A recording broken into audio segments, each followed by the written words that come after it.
อ้าวอ๋อเธอยังไม่ได้อาบน้ำนี่ว่ายังแต่แปรงฟันอะไรแล้วล้างหน้าแต่ว่าทันเชียร์อยู่แล้วป่ะทันอยู่แล้ว1,000,000%ฮะไม่ใช่100 ล้านดูเก่งในดูนะรู้ดูว่าสีอะไรวันนี้เมื่อก่อนตอนอยู่โรงเรียนเพื่อนชอบบอกใส่เกงในสีชมพูแม่ซื้อให้ลายสตรอเบอรี่อะไรเงี้ยเชียร์ก็จะไปตีเชียร์ต้องบอกแม่ว่าแม่อย่าซื้อกางเกงในสีชมพูให้เชียร์เพื่อนหัวเราะคืออาเชียร์ทำ6 สูงอ่ะมันเห็นนะตัวเองจะไปบ้าเพื่อนได้ไงก็ตัวเองใส่จริงเชียร์ต้องบอกแม่ว่าอย่าซื้อสีชมพูถึงแม่จะมีอยากมีลูกสาวก็คือแต่ออกไม่มาพวกนั้นเขาก็ไม่รู้ไงว่าไม่ควรล้อเดี๋ยวจริงต้องบอกว่าตอนหลังก็ใส่เป็นสีดำแม่เราชอบเด็กผู้หญิงเขาก็เลยแต่เราเกิดมาเป็นผู้ชายใช่ใช่ชื่อเก่งเลยไงแต่เดี๋ยวนี้รู้หมดแล้วหน้าผู้ชายผู้หญิงก่อนไม่ใช่ว่าเมื่อก่อนไม่รู้ไงต้องออกมาคลอดแล้วทดลองให้ดูเมื่อก่อนต้องออกมาตอนนี้มันเอ็กซเรย์ได้ตาเดี๋ยวเชียร์ขอล้างมือก่อนหรือจะทานอ่ะล้า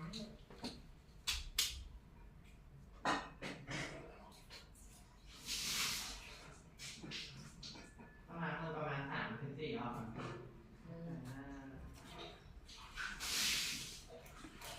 ปรุงอาหารเสร็จทำยูทูบไม่ได้ตอนเมื่อคืนวันเชิญยุงก็กัดเชียร์แล้วเมื่อคืนมันก็กัดเชียร์อีก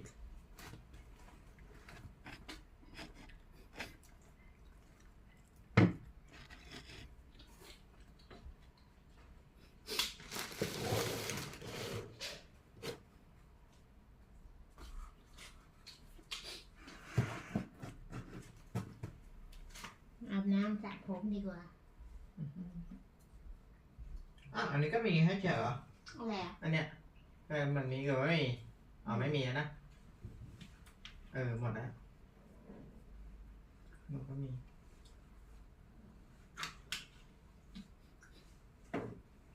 อันนี้น่าจะหมดแล้วอันไหนหมดก็ไปโยนลงขยะเลย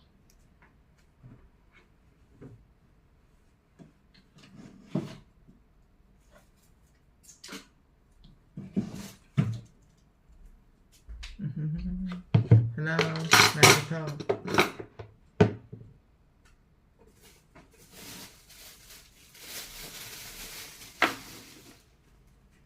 ว่าแต่ผ้าเช็ดผมแล้วเป็นไงทำตัวเองผ้าอะไรผ้าเช็ดผม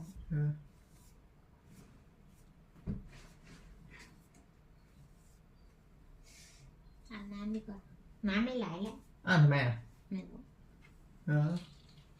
อีกแล้วเหรอพ่อไม่อยู่ทุกทีเวลาพ่ออยู่ไม่เป็นพ่อเขาไม่ทำระบบไว้นะ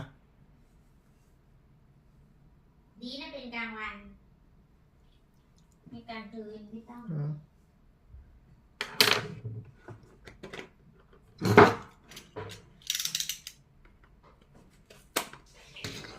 use this CeraVe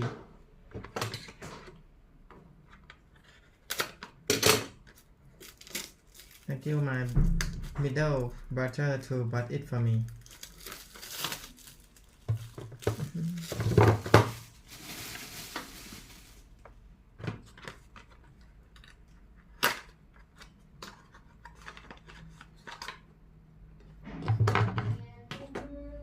Oh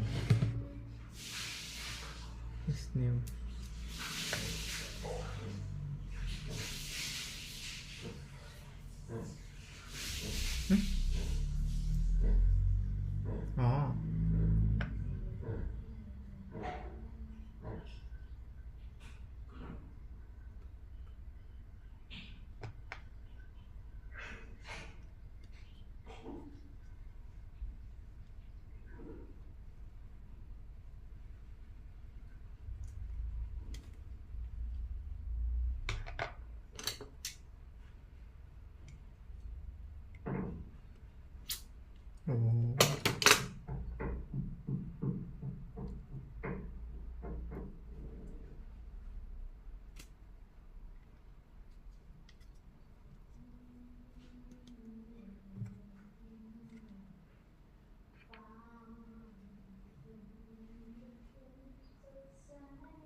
เซรั่ม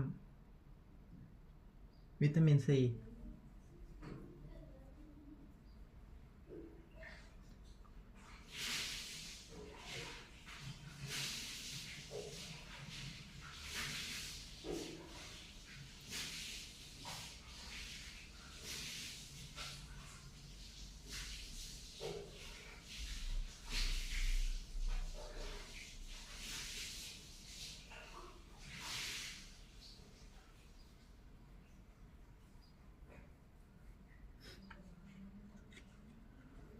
โอเค first this CeraVe serum วิตามิน C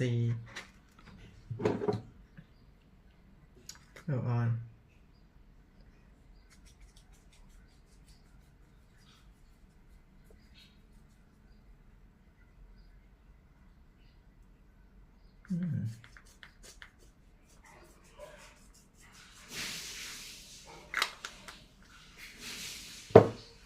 and to this is Senka Perfect UV Gel SPF 50 plus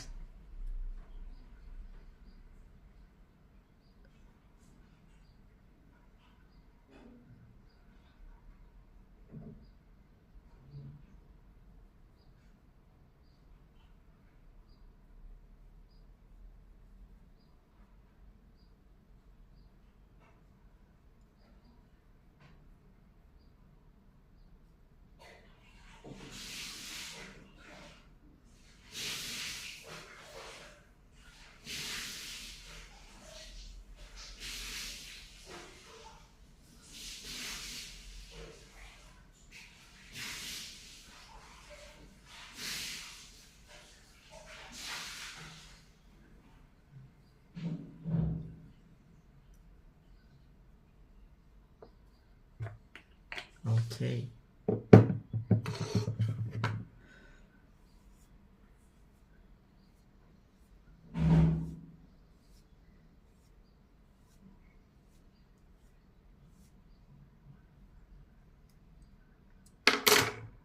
and then Merico cream thank you microphone too take it order it body cream vitamin C and E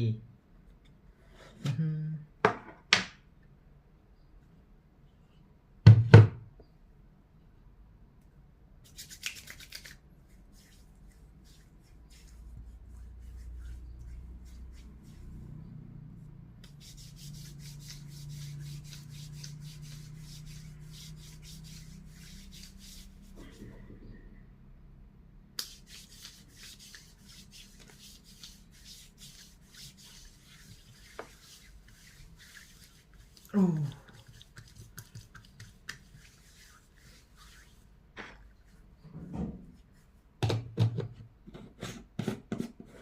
โอเค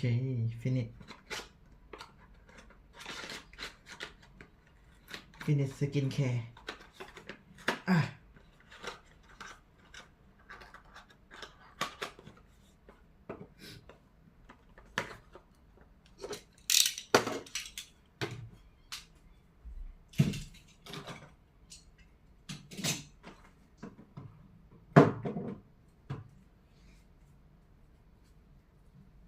กางเกงไม่ต้องเปลี่ยนมั้งเปลี่ยนอยู่ข้างนอก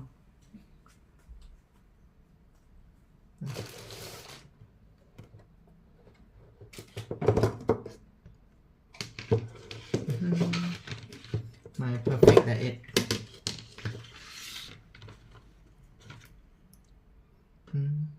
บรอกโคลีcauliflower ชิตาเกะสลัดพาปายาสลัด and pumpkin egg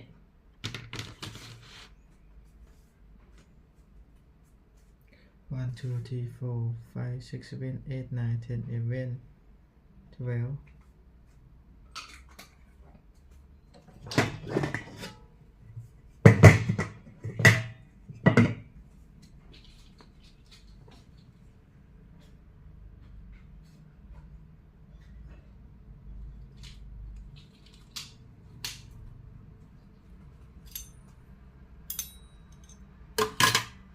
มาเช้าคนไอ้ที่มาหาเสียงเบอร์หนึ่งเข้ามาเขาบอกเลขบ้านที่ลาวป่ะ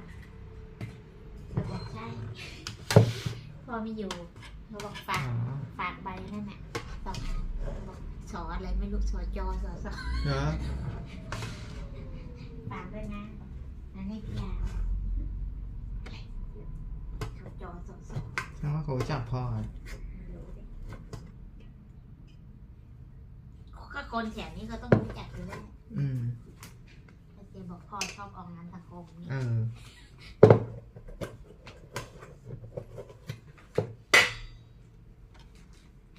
มาตั้งเยอะ โอ้ 4-5 คน โห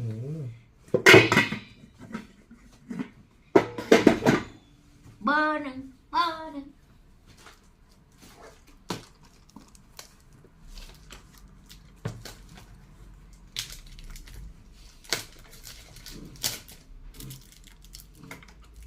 นั่นเนี่ย อืม คือละต้องพาไปหาหมอแล้วมั้ง นะ น่าจะอาการหนักแล้วนะเนี่ยดูจากสถานการณ์ มันน่าจะติดไอ้ขอ ต้องไปหากิน ก้างไงก้าง ก้าง ไม่ใช่ใหญ่หรอกมันเหมือนเวลากินไอ้เนี่ยก้างปลาทูอ่ะเชียติดโอ้โหน้ำตาไหล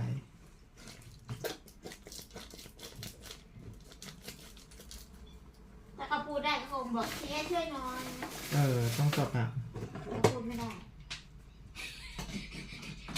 พาเราไปหาหมอ เราไม่ไหวแล้วตั้งแต่ตี 3 ตั้งแต่ตี 3เลยเหรอ ก็ต้องเสียงดังตั้งแต่ตอนเช้าแล้ว โอ้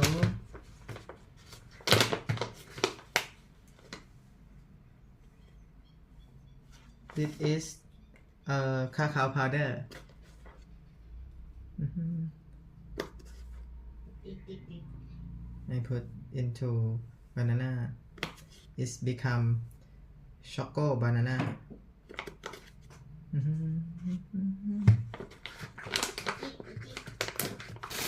This is my girlfriend veggie and sticky rice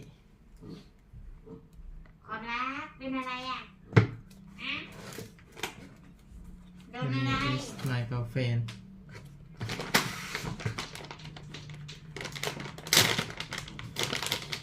แล้วหมูปิ้งเหรอ กินเลยเมื่อวาน อ๋อ หมดแล้วเหรอ หมดแล้ว อืม โหหมูปิ้ง2 ไม้ อืม วันนี้ไม่เหลือแล้ว พีโปรตีนโอ้สวยมาก beautiful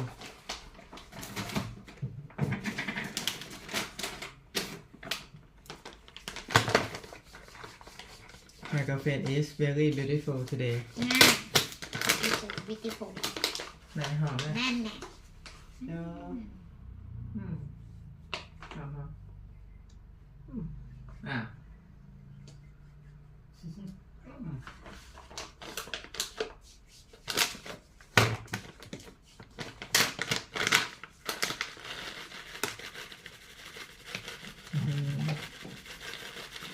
This is called black goji berry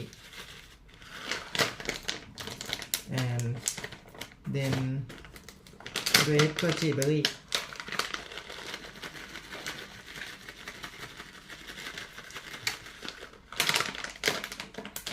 เพื่อเทียบไอ้ปอดแตงโมนะแล้วก็อัลมอนด์โอเค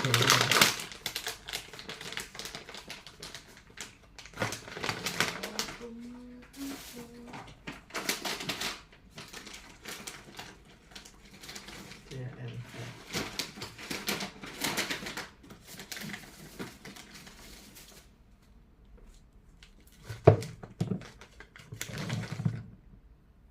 what time it is now?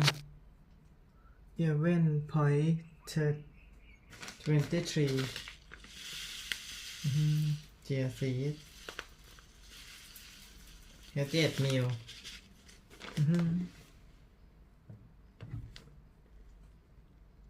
Hello.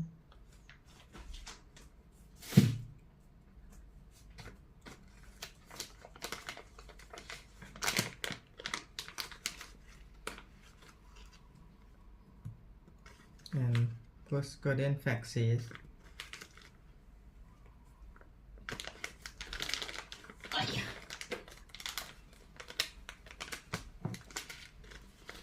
chia seed.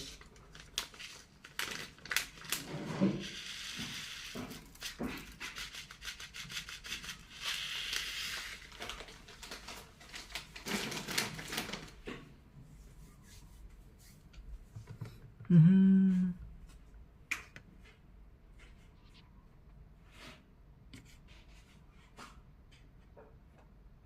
เมื่อวานเชนกินหมดเลยค่ะ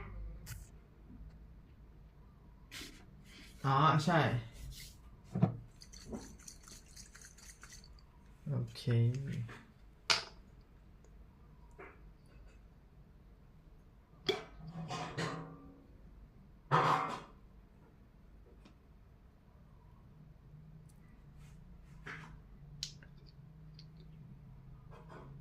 Apple cider vinegar.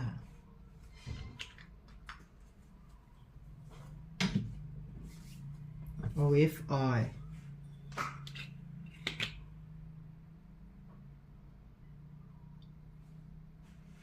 Okay. And the last is cumin.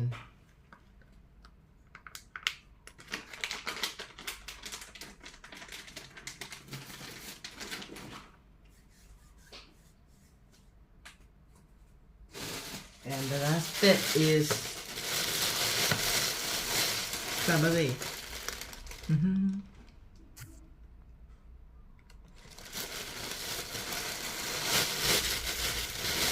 Okay.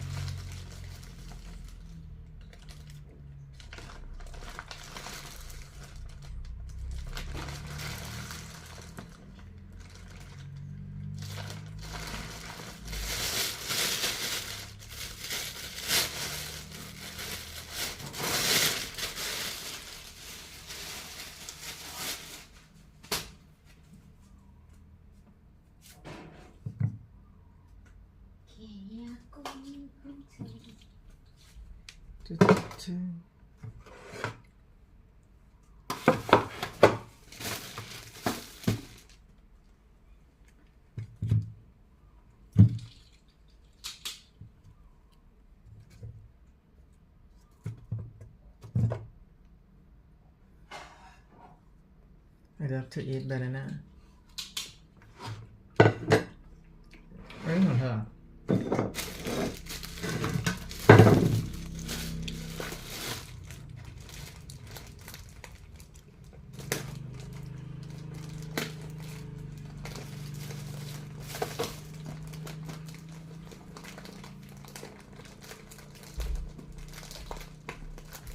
แบบนี้ต้องไปก่อนเหลือได้2 ขวด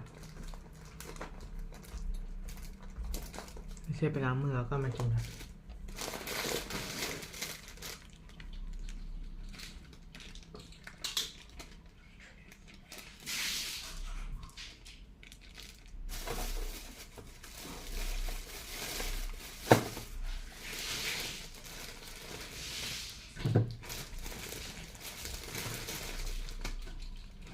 โอ้โอ้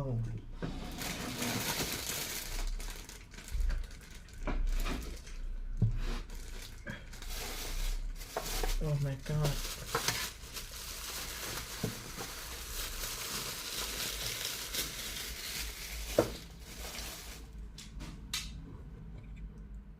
Banana twin, everyone.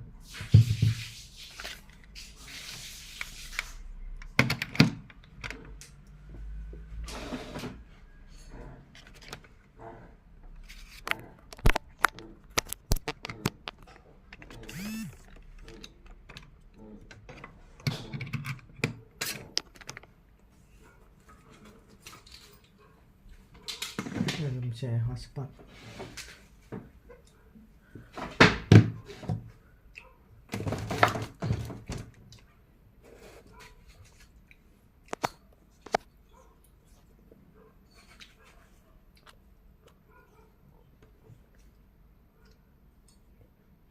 Today I will learning something new.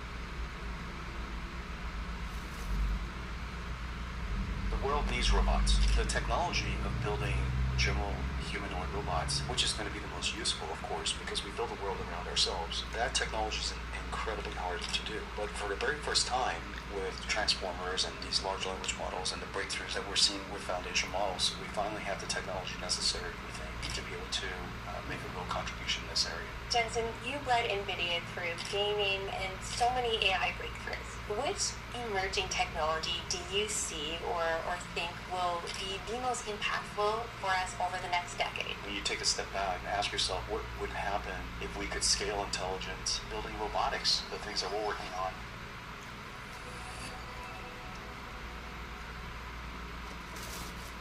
Hi, Jensen. Thanks for taking the time to chat with me today. I'm happy to be here. You made some groundbreaking announcements at CES, and in particular, one area I'm very curious about is robotics. Mm-hmm. What excites you the most about the possibilities when it comes to robotics now with tools such as Cosmos or World Foundational Models? Mm-hmm. We're at an incredible time with robotics. The critical technologies necessary to build general humanoid robotics is just around the corner. And one of the critical pieces of technology is an AI model that understands the world. Just as we have an AI model that understands language now with ChatGPT and Llama and such, we need a world model, a language model of the world. The world needs robots, and one of the reasons for that is we just don't have enough workers. You know, there's a aging population and a changing preference of the type of work that people want to do, and the birth rate is declining. The world needs more workers, and so the timing is really relatively imperative that we have robotic systems. The technology of building general humanoid robots, which is going to be the most useful, of course, because we build a world around ourselves. That technology is incredibly hard to do. But for the very first time, with transformers and these large language models and the breakthroughs that we're seeing with foundation models, we finally have the technology necessary, we think, to be able to make a real contribution in this area. There are several things that we have to bring together. First, the robot has to understand us, and the breakthroughs in ChatGPT, for example, has really made that possible. But what's missing is that we now need AI that understands the physical world. It has to understand the dynamics of the physical world, like gravity, inertia, and friction. And it has to understand spatial relationships and geometric relationships, and common sense things like object permanence and things like that. And so we went off to create essentially the ChatGPT or the Llama of world models, and it's called World Foundation Model, just like a language foundation model. This is a foundation model that understands worlds, and so systems. The technology of building general humanoid robots, which is going to be the most useful, of course, because we build a world around ourselves. That technology is incredibly hard to do. But for the very first time, with transformers and these large language models and the breakthroughs that we're seeing with foundation models, we finally have the technology necessary, we think, to be able to make a real contribution in this area. There are several things that we have to bring together. First, the robot has to understand us, and the breakthroughs in ChatGPT, for example, has really made that possible. But what's missing is that we now need a AI that understands the physical world. It has to understand the dynamics of the physical world, like gravity, inertia, and friction. And it has to understand spatial relationships and geometric relationships, and common sense things like object permanence and things like that. And so we went off to create essentially the ChatGPT or the Llama of world models, and it's called World Foundation Model, just like a language foundation model. This is a foundation model that understands worlds. And so if we could create such a thing, and that's what Cosmos is, and we made it available openly for everyone, hopefully this will really ignite and accelerate the development of robotics. I love that. And when it comes to teaching robotics, I know there were some announcements made around Isaac Root as well, especially around virtual reality training. Where do you see the future of that, or the possibilities of that opening up for it? Well, the first part of training an AI is you have to give them foundation knowledge, okay, common sense knowledge. The second part is you have to fine-tune them in skills. You have to teach them things, and the way you teach a general robotics is kind of like the way you teach a person. You show it to them, and so you use human demonstration, and you show them this is the way you pick up a glass. But every time the glass is a little bit different, its position a little different, the height's a little different, and the shape's a little different, and yet it's basically picking up a glass of water. And so using Isaac Root, we could do a few human demonstrations, and then using AI, using Cosmos and Omniverse to generate a whole bunch of future versions of it. And so then we generate a whole bunch of versions of different sizes and different locations and placements, and we give all of that training data, like imitation data, to the robot to learn from. And so now it learned a whole bunch of generalized versions of it. Yes. Because it feels like there's endless amounts of versions, and that's what this is solving, is by giving those versions for training the robot. That's right. So instead of giving it just one example, we're giving that robot millions of different examples. Exactly. Yeah. And you're mentioning Omniverse as well, and that's something that I'm very, very fascinated with, especially when it comes to virtual training in industries such as manufacturing. How do you see those industries evolving with using the Omniverse for training purposes? Well, the robotics industry has a hard time getting off the ground because it's hard to train a robot. And you have to create a whole bunch of experiences for the robot. And it's also hard, it's also dangerous to train a robot in the physical world. And so we created a virtual world where a robot could, a playground for a robot essentially. And so this Omniverse is a virtual playground. To the robot, it feels like the real thing because it obeys the laws of physics, and things look real. And to the robot, it can't tell the difference. And so we train the robot in this virtual world called Omniverse, and we create a whole bunch of scenarios for the robot to learn from. Now, when the robot learned how to be in Omniverse and do a task in Omniverse, we take that robot brain and we put it into the real robot. And if the real gap is as small as possible, the robot can't tell the difference. Yeah, that's the incredible part. And so this virtual world, this digital twin of the world, is what Omniverse was created for. It's amazing, and it saves so many, I'm sure, resources and time if the training was done otherwise. Yeah, otherwise it's just be impossible. If you were to train a robot, say, to learn how to walk in the physical world, it would be learning in human time, linear time. Yeah. But in Omniverse, we could create so many different multiverses, if you will, that the robot is learning in parallel, maybe 100,000 different ways. And so we'd take what would have taken 10 years to train a robot to do, we basically reduced it down to a few hours.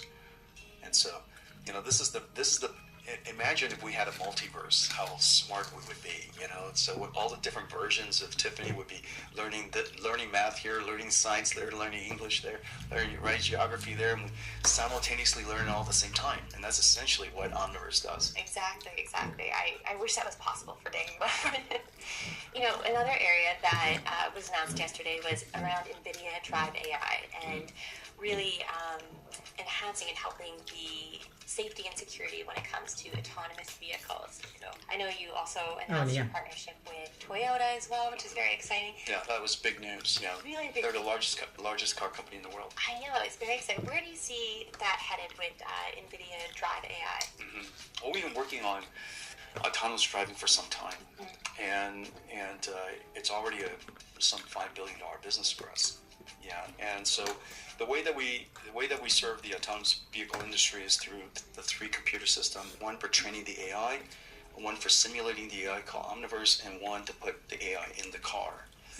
And the car AI, safety is everything. And the way that you solve for safety, first the algorithm has to be safe, and so it has to be smart about what to avoid and what how to drive safely and such. But those are algorithm things. Even underneath that, the operating system has to be designed to be safe. The car computer has to design to be safe, in the sense that it can't fail. And if it were to fail, it would fail safely. There's a whole bunch of very complex technology that's associated with diversity of algorithms and redundancy of computing, and all of this complex technology makes it possible to be safe. Exactly. Yeah. It's so interesting you say that, because it is, from a consumer standpoint, you think of safety more so from detecting objects or whatnot. But to your point, there's so many layers to it. It goes down all the way down to the algorithm. Really, is where it begins. That's right. And the more diversity you have, and the more redundancy that you have, the more safe the system will be. Exactly. Jensen, you led NVIDIA through gaming and so many AI breakthroughs. Yeah. Which emerging technology do you see or think will be the most impactful for us over the next decade? Well, artificial intelligence is pushing the single most important technology of our time. And when you take a step back and ask yourself what would happen if we could scale intelligence and apply it and channel that capability and direct it at healthcare for drug discovery, or figuring out how to deal with climate change, or just building robotics, for example, the things that we're working on, so that we could deal with the aging population, declining population, prevent and help alleviate the inflation that's going on everywhere by driving productivity into every single industry. There's just so many things that artificial intelligence is going to impact, and so that's why, as a company, we're all completely into it. Now, artificial intelligence affects all of our other businesses. From even though G-Force was really the vehicle that made artificial intelligence possible, AI has now gone back to G-Force and made computer graphics more amazing. Yeah, and it's just incredible what we're able to do now, combining artificial intelligence and computer graphics, and so we're using artificial intelligence we're combining it with physical sciences and revolutionizing the way we do scientific computing. We're combining it with the way that we design chips, so that we design better chips, and the way we develop better software. And so artificial intelligence is affecting everything that we do. And it's going to impact everything every industry out there. So it's the single most important thing, undoubtedly. And that brings me to a question. I have a lot of followers or viewers on my channel who are either in computer science or working in technology, and a common question asked is, there's so many areas within tech that you can get into or kind of grow your career into. It seems like artificial intelligence, from both the business and technical standpoint, is definitely a great area for them to continue to pursue. Yeah, I think of course there's the contributing to the basic science of artificial intelligence, and I think that's terrific. However, the next decade, the application of artificial intelligence, the applied sciences, is going to be really important. Yes. I work with ChatGPT as a companion every day. And so I have ChatGPT on all the time, and I'm asking it questions and working with it to solve problems.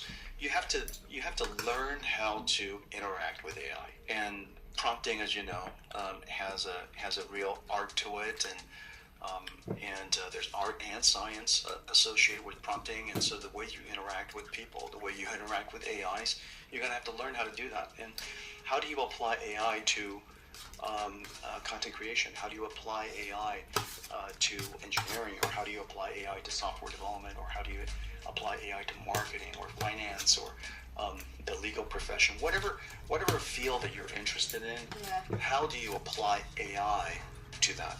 That's an area that I think is worthy of a lot of research and a lot of development. And so I think the whereas my generation was really about how do we apply computers to solve chip design and software engineering. This generation is how do we apply AI to solve answer all of those same basic questions. How do I apply AI to forestry? How do I apply AI to oceanography? How do I, so on and so forth. It's, every industry, every field of science. Jensen, thank you so much for taking the time to chat with me today. I'm leaving this conversation feeling so excited about the future and what. I've been covering this industry a long time, and there is always some new thing that big tech is chasing. First it was self-driving cars, and then it was the metaverse, and now everyone is all in on AI. There's one big tech giant that's made it clear it's not missing out. So, welcome to Microsoft headquarters in Redmond, Washington, where they have made a massive investment in OpenAI. They are already off to the races integrating this new technology, but winning is a totally different story. I'm about to go talk to Microsoft CEO Satya Nadella about why he thinks he can do it.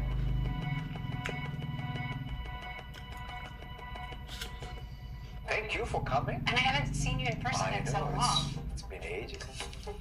Microsoft is a household name that totally revolutionized how we work over 30 years ago. Windows, Word, Excel, PowerPoint. These products turned the software maker into a behemoth, put the big in big tech, and made Microsoft's co-founder Bill Gates and its next CEO Steve Ballmer billionaires. But in the 90s, the US government accused Microsoft of being a monopoly, and then the company settled a massive antitrust suit. For over a decade, Microsoft stock flatlined. Then came Satya Nadella, the guy Microsoft hoped would make the company cool again. This company's had 3 CEOs. They're all right here. This is all... Nadella resurrected Microsoft as a power player in the market for business software and cloud computing, then positioned it at the forefront of the AI revolution, largely thanks to a massive investment in OpenAI. Microsoft is now OpenAI's main commercial partner, trading powerful servers and billions of dollars for access to ChatGPT, sparking new life into old products, especially their languishing search engine. It's not without its hiccups. We'll talk to OpenAI CEO Sam Altman in a moment. But first, this new AI chatbot is helping Satya in some surprising ways. Have you been playing around with it a lot? Like fun stuff, discovery? I am super verbose and polite now in email responses. It's watching. The AI is always watching. It is fun, like the guy who leads our office team, and I was responding to him. And he was like, what is this, man? You were like, sort of so pleasant. Yeah, it's sort of very habit forming in the sense that once you get used to having chat, even if I'm using it because there are a lot of times I'm just navigating, using search as a navigational tool, but once you get used to it, you kind of feel like, I gotta have these rails. Microsoft has been working on AI for decades, and chatbots actually aren't anything new. But all of a sudden, everyone is salivating. Why do you think the moment for AI is now? AI has been here, in fact, it's mainstream, right? I mean, search is an AI product, even the current generation of search. Every news aggregation, recommendation in YouTube or e-commerce or TikTok are all AI products, except they're all, I would say, today's generation of AI is all autopilot. In fact, it's a black box that is dictating, in fact, how our attention is focused. Whereas going forward, the thing that's most exciting about this generation of AI is perhaps we move from autopilot to copilot, where we actually prompt it. How transformative a change do you think this will be in how we work? I think that probably the biggest difference maker will be business chat. ห็นนะ If you think about it, the most important database in any company is the database underneath all of your productivity software. Except that data is all siloed today. But now I can say, I'm going to meet this customer. Can you tell me the last time I met them? Can you bring up all the documents that are written up about this customer and summarize it so that I'm current on what I need to be prepped for? How do you make sure it's not Clippy 2.0?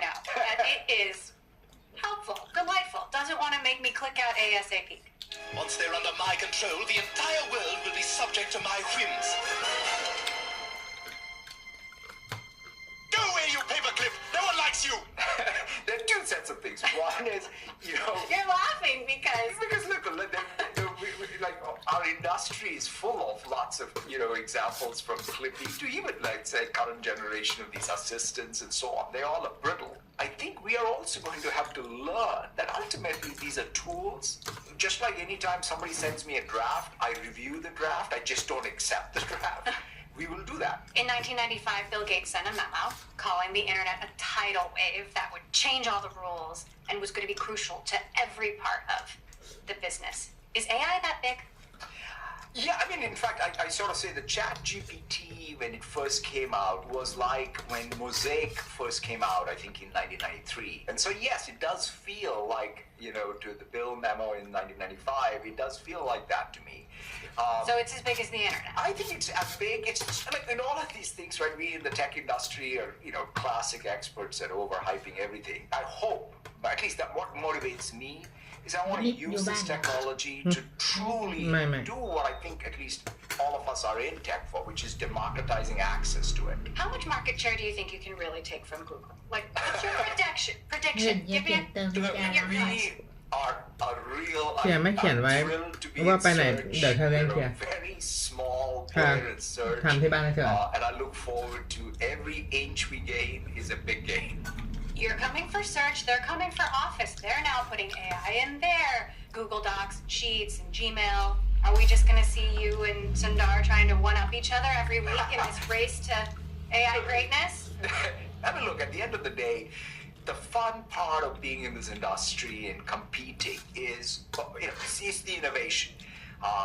And competition is, the last time I checked, a fantastic thing for users and the industry. And I think Google's going to do, is a very innovative company, and we have a lot of respect for them. And I expect us to compete in multiple categories. Microsoft just reportedly laid off a team focused on ethical and responsible AI. Meantime, you've got the Center for Humane Technology calling the race to AI a race to recklessness. How do you respond to that? This is no longer a side thing for Microsoft, right? Because in some sense, whether it's design, whether it's alignment, safety, ethics, it's kind of like saying quality, performance, and design, core design. So I can't have now an AI team on the side. It's all being mainstream.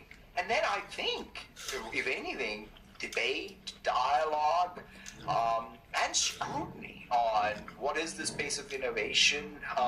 Is it really creating benefits for society? I think I'll welcome it. But in that context, let's also recognize, especially with this AI, well, why would we not asking ourselves, like, the AI that's already in our lives, and what is it doing? Right. There's a lot of AI that I don't even know what it's doing, and except I'm happily clicking away and accepting the recommendations. So why don't we, in fact, educate ourselves to ask all of what AI is doing in our lives and say how to do it safely and in an aligned way? I think a lot about my kids and how AI will have something that I don't, which is an infinite amount of time to spend with them, and how these chatbots are so friendly, and how quickly that could turn into an unhealthy relationship, or maybe it's nudging them to make a bad decision. As a parent, does any part of that scare you? So that's kind of one of the reasons why I think this moving from autopilot to this co-pilot hopefully gives us more control, whether it's as parents or more importantly even as children. We should of course be very, very watchful of what happens. But at the same time, I think this generation of bots and this generation of AI probably just go from engagement to more, giving us more agency to learn. I want to ask about jobs because obviously Microsoft makes software that helps people do their jobs, and I wonder if AI-laden software will put some people out of jobs. Sam Altman has this idea that AI is going to create this kind of utopia and generate wealth that's going to be enough to cut everyone a decent-sized check, but eliminate some jobs. Do you agree with that? Look, I mean, from Keynes to, I guess, Altman, they've all talked about the 2-day work week, and I'm looking forward to it. But the point is, yes, there's going to be some changes in jobs. There's going to be some places where there will be wage pressure. There will be opportunities for increased wages because of increased productivity. We should look at it all, and at the same time being very clear-eyed about any displacement risk. At the center of a potentially tectonic shift in job creation is Sam Altman. He's promised that AI will create a kind of utopia when it joins the workforce, while also raising alarms about the dangers, signing his name to statements warning of the risk of extinction. For many, the upsides of AI are hard to believe. The fear that AI could take their jobs in part led to the prolonged writers and actors strike in Hollywood.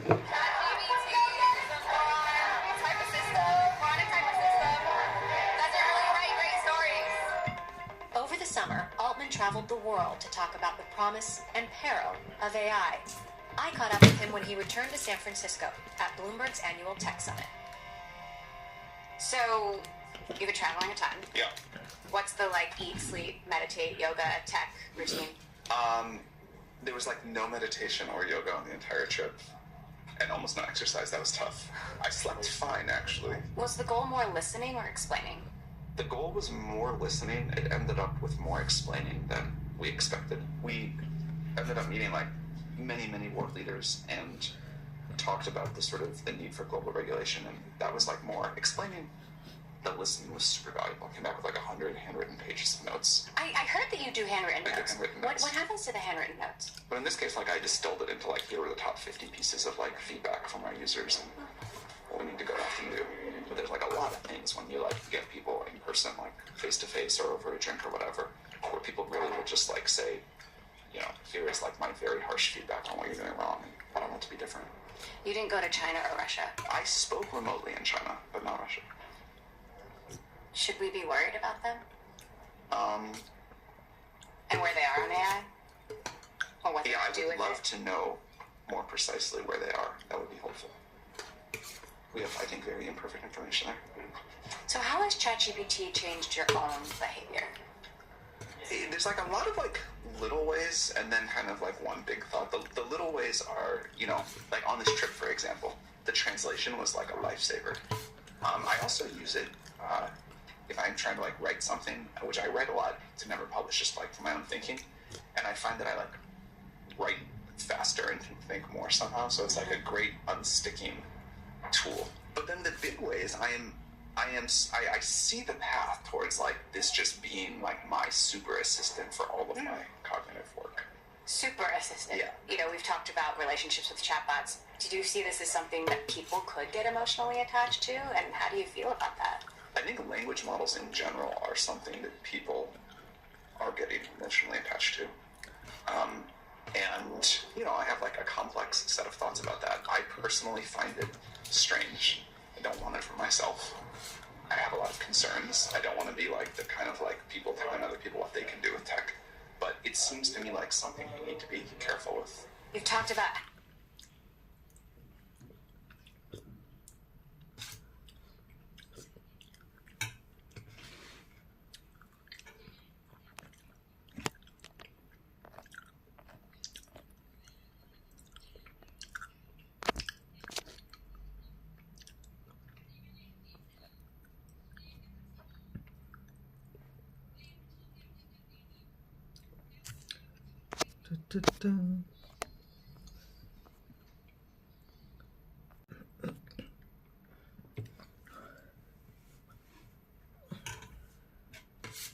I'm eating how patty you pudding. are constantly in rooms full of people going, holy... Yeah. What was the last holy moment?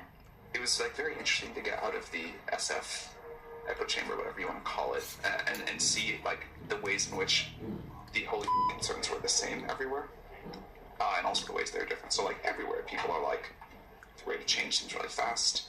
What is this going to do to the economy, good and bad? There's change, and change brings anxiety for people. There's a lot of anxiety out there. There's a lot of fear. The comparisons to nuclear, the comparisons to bioweapons. Are those fair, or is that over-dramatic? There is a lot of anxiety and fear, but I think there's way more excitement out there. I think with any very powerful technology, synthetic bio, nuclear, two of those, AI is a third, there are major downsides we have to manage to be able to get the upsides. And with this technology, I expect the upsides to be far greater than anything we have seen, and the potential downsides also super bad. So we do have to manage through those, but the quality of conversation about how to productively do that has gotten so much better so fast. I went into the trip somewhat optimistic, and I finished it super optimistic. Yeah. So is your bunker prepped and ready to go for the AI apocalypse? A bunker will not help anyone if there's an AI apocalypse, but I know that, like, you know, journalists seem to really love that story. I do love that story. I wouldn't overcorrect on, like, boyhood survival prep. As a Cub Scout, I like this stuff. Yeah. It's not going to help with AI. There's been this talk about the kill switch, the big red button. I hope it's clear that's a joke. It's clear it's a joke. Could you actually turn it off if you wanted to? Yeah, sure. I mean, we could, like, shut down our data centers or whatever, but I don't think that's what people mean by it.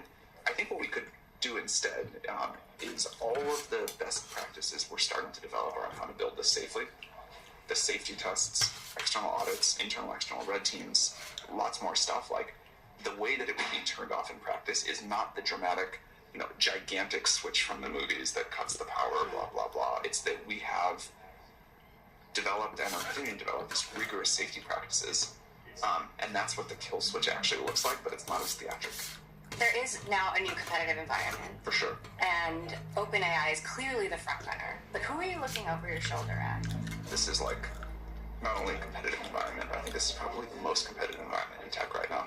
So we're sort of, like, looking at everybody, but I always, you know, given my background in startups, I directionally worry more about the people that we don't even know to look at yet that could come up with some really new idea we missed. How would you describe your relationship with Satya Nadella, how much control they have? You know, I've heard people say, you know, Microsoft's just going to buy OpenAI, you're just making big tech bigger. The company's not for sale. And I'm not to be more clear than that. We have a great relationship with them. I think it's that these, like, big major partnerships between tech companies usually don't work. This is an example of it working really well. We're, like, super grateful for it. Have you talked to Elon at all behind the scenes? Sometimes. What do you guys talk about? I mean, it's getting heated in the public. Yeah. I mean, we talk about, like, a super wide variety of important and totally trivial stuff. Why do you think he's so frustrated, or kind of? I mean, it's almost there's some attacking going on in a way. You should ask him. I would like to know. I'd like to better understand it. I don't think this is in the top, like, 100 most important things happening related to AI right now, for what it's worth. Is there any aspect of our lives that you think AI should never touch? My mom always used to say, never say never, never say always. And I think that's, like, generally good advice. If I made a prediction now, I'm sure it could end up being wrong in some subtle way. I think AI is going to touch most aspects of our lives, and then there will be some parts that stay surprisingly the same. But those kind of predictions are, like, humbling and very easy to get wrong. What do you think kids should be studying these days? Resilience, adaptability, a high rate of learning, creativity, certainly familiarity with the tools. So should kids still be learning how to code? Because I've heard people say, don't need to learn how to code anymore. Just math, just biology. Well, I'm biased because I like coding, but I think you should learn to code. I don't write code very much anymore, although I randomly did yesterday. But learning to code was great as a way to learn how to think. And I think coding will still be important in the future. It's just going to change a little bit, or a lot. We have a new tool. What are we all going to do when we have nothing to do? I don't think we're ever going to have nothing to do. I think what we have to do may change. You know, like what you and I do for our jobs would not strike people from a few thousand years ago as real work. But we found new things to want and to do, and ways to feel useful to other people and get fulfillment and create. And that will never stop. But probably, I hope you and I look, you know, if we could look at the world a few hundred years in the future, be like, wow, those people have it so good. I can't believe they call this stuff work. It's so trivial. So we're not going to be all just laying on the beach eating bonbons. Some of us will, and more power to people who want to do that. Do you think, in your heart of hearts, that the world is going to be more fair and more equitable? I do. I think that technology is fundamentally an equalizing force. It needs partnership from society and our institutions to get there.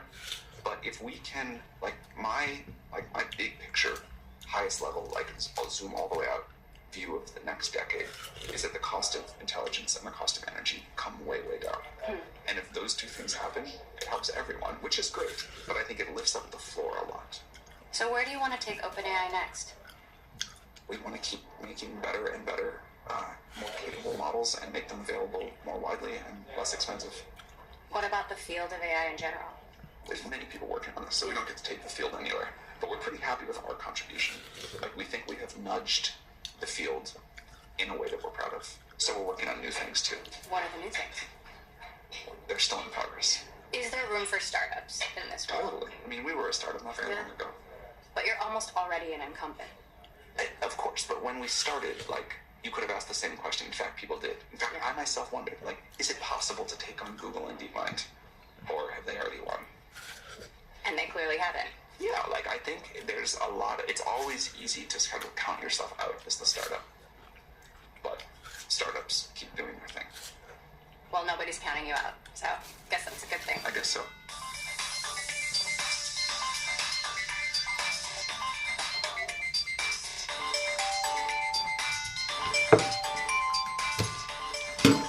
The one and only person who's going to be deciding our futures. So you have been everywhere in like the last few months. That was a long trip, yeah. It's like a very special experience to just go talk to people that are like users, developers, also world leaders interested in AI like all day, every day for so long. In the middle of all this, you signed a 22-word statement warning about the dangers of AI. It reads, mitigating the risk of extinction from AI should be a global priority alongside other societal scale risks such as pandemics and nuclear war. Connect the dots for us here. How do we get from a cool chatbot to the end of humanity? Well, we're planning not to.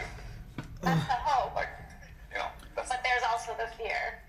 I mean, I think there's many ways it could go wrong, but we work with powerful technology that can be used in dangerous ways very frequently in the world. And I think we've developed over the decades good safety system practices in many categories. It's not perfect, and this won't be perfect either. Things will go wrong. The main thing that I feel is important about this technology is that we are on an exponential curve, and a relatively steep one. And human intuition for exponential curves is like really bad in general. It clearly was not that important in our evolutionary history. And so I think we have to, given that we all have that weakness, I think we have to like really push ourselves to say, okay,